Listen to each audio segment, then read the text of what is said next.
on, guys? Zach Martin here with S.O.B. Built Motorsports down in the middle of Georgia. Today we're going to talk a little bit about a project we've been working on for a little while. This is our 70 Hellcat swap Cuda. So start off with, can't take credit for for some of the work, the orange paint job and the Cuda cat paint on the side, stuff like that. We did not do that. This car was at another shop for quite a few years. Customer was not happy with the progress or where it was at the time, so we went and picked up the car and we completed the build process for the customer. So start with a few things that we did do. So we started out with basically taking and changing the hood color. The customer really likes the satin black with the gloss black accents, so we did the hood paint job. We did the mirrors. We added the Cuda rear wing, painted it. We did the lower trim piece, painted it. And then the wheels were already on the car. The customer wanted those powder coated black, so we powder coated those. That stuff is done in house. A lot of the grill trim piece. We did the flush mount buttons on the hood to try to get a little bit cleaner look. So cosmetic wise, exterior wise, that was pretty much the extent of what was done. Went through and tinted the windows, so it's got a nice ceramic window tint on there. With the help of Tint Pros out of here, middle Georgia.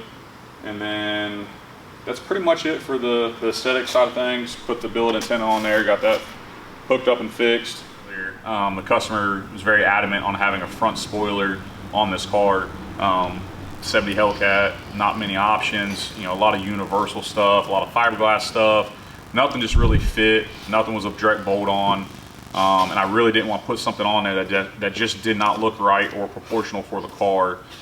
So again, with the help of AutoCAD and having a CNC plasma cutter here in house, I was able to design, fabricate, powder coat, and install this custom aluminum splitter to get the look the customer wanted and the look that we were going for as well. Working with these contours and stuff like that, it's very tricky, but we were able to follow the body line. We were able to get it the right stick out, the width, everything we wanted to achieve. I feel like we were able to achieve.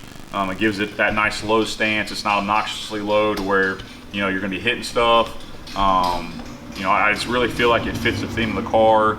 And again, I'm pretty happy with how it turned out. We powder coated it satin black, the same as the wheels, to help kind of keep the same theme and match everything as we installed it. So for the interior, we kept it pretty simple and basic. We went with the volant conversion to 6-bolt, a little bit smaller steering wheel instead of the original, pretty large steering wheel. As far as seating arrangements went, it was just a better fit. We work with TMI products a lot on a lot of our interiors. So we got a TMI and kind of went through and designed some seats that we felt fit the car pretty good. We did the orange stitching to kind of help accent the outside as well. And then we outfitted it with a Sony and JL Audio stereo system. Goes nice. The ceramic tint kind of helps set off the interior temperature and mood. It's got a vintage AC system, so nice and cool cruising down the highway on a 100-degree day here in Georgia, and really happy with just kind of keeping it simple and nice on the interior, not too crazy and not too busy.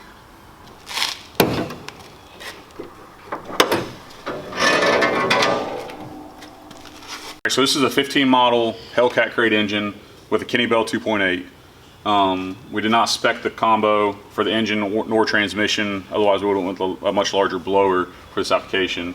It's got a 4L60 GM Performance 4L60 transmission behind it, so our part in this operation, fixing some oil leaks, and then the transmission tuning and the engine tuning, working with Vega Tuned and Hemi Fever, all here in house.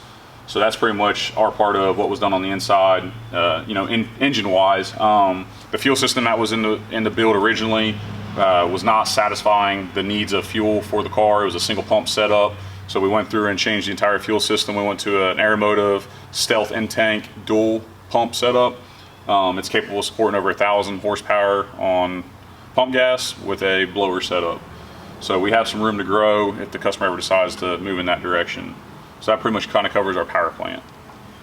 So for the exhaust system on this car, when it came in, it already had a mild exhaust setup on it. It was originally set up with a Flowmaster, I'm not sure what series, I think it was an 80 series or 40 series Flowmaster exhaust. It was really kind of an odd sound for the engine application. So we went and worked with Borla and spec'd out what they call their crate engine setup, based around the Mopar needs I guess you can put it. So basically this has crate spec Borla chambered mufflers, and then we also did the resignators as well because we want that really clean, crisp sound, as you'll be able to hear in the sound clip. And then also, if the customer feels like kind of showing out a little bit, we put the Hooker electric header or electric open cutouts on there as well. So with the push of the button, as demonstrated in the video as well, you can go from open headers to a nice quiet exhaust. Kind of gives you some cool options, more of a show feature, but it's still pretty cool to have options for exhaust notes.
So the coolest feature and setup on this car personally is the suspension setup. So the car came in, and the biggest complaint by passing customers and people stopping in and the customer in general was just the ride height of the car. You know, for the styling, for the goal set in mind, the car sat very, very high. The rear fenders were above the back tires. The front fenders were very high above the front tires. The car just sat way too high for what the goal was. After inspecting the car, you know, we tried to set up the suspension that was there to get it down as low as we could. It was a coilover setup all the way around, but the original suspension setup that was done, there was just nothing left to work with. We got as low as we could statically. It just wasn't enough, and it was nowhere near where it should have been ride height wise. So at that point, we began looking at options. We began looking into options for setting up the car on air. You know, time is money when it comes to this business, so finding the quickest and easiest way to do something sometimes is what you have to do. But after some research, after discussing things with a couple different air suspension companies, there really wasn't an option for this car with the current application it had. It's got tubular K-member because of the motor that's in the car, and they kind of explained that there just really wasn't any options. So at that point for me, it kind of came challenge accepted. I love finding ways to make things happen that aren't really supposed to work, or, you know, there's no real bolt-on kits, because we like to build things, not buy things. So with the help of our, you know, JD Squared CNC plasma we've got, I'm self-taught AutoCAD. So basically we just kind of started designing things. We got some Rytec Shockwave 1000 airbags for the front. I started pulling measurements. We cut some of the old K-member out of the way. We cut some brackets out of the way. And then I began designing the upper shock mounts. We got the upper shock mounts in place with all the proper gusseting we needed. It's designed to sit inside the frame rail, so it's actually connected to the frame. All that geometry worked out really well the first time, so that was really nice and really good. So then we worked on the lower mounting point. The first setup had the bags at a little too much of an angle, so it was taking too much air pressure to get the car to rise as high as we wanted it to. The farther angle, you know, the more angle you have in your airbags, the less travel you have vertically. So what we did on that was, you know, we made our own mounts for the lower A-arms as well. So we brought the point in on the A-arms at the bottom and some, so we could get a more vertical travel for the airbags. So that solved our front issue. So then we started working on the back. In the back, we did Pro Street bags. Basically, again, we used Firestone bags supplied from Rytec. and we started building our mounts. So we built the rear mounts, we built the upper mounts, we built the trailing arm, we did the 4-link setup, we built the brackets for the 4-link setup on the axle. So it was a lot of in and out, in and out, in and out, trial. I didn't want to just throw this thing together because this is not just a piece that sits out front. Just this past week, you know, we drove this car with my family in it. We drove it 50 miles to a restaurant, 50 miles back. I want something that the customers can go out and enjoy their car and actually have fun in what they're doing. So we went through and spent a lot of time in making sure that the angles were correct for all the 4-link. At ride height, we're at a nice 0 degree on the parallel bars, top and bottom. The bag's sitting there very nice. Everything clears. We've put about 200 miles on the setup. We've pulled the wheels and tires off of it multiple times, looking for any kind of stress, any kind of wear, anything out of the norm. And so far, everything's been very successful. The car rides awesome. We built a shock mount purchase, top and bottom. We restructured a lot of the frame to support it because these frames are very thin. So just welding purchased to the outside of the frame wasn't going to cut it. So we boxed that in. We boxed in around our shock mounts. Very, very happy how this thing turned out. And I can't wait for you guys to see the pictures, but I just love the fact that we were actually able to design this, build this, and install this all here in the house at S.O.B Built Motorsports.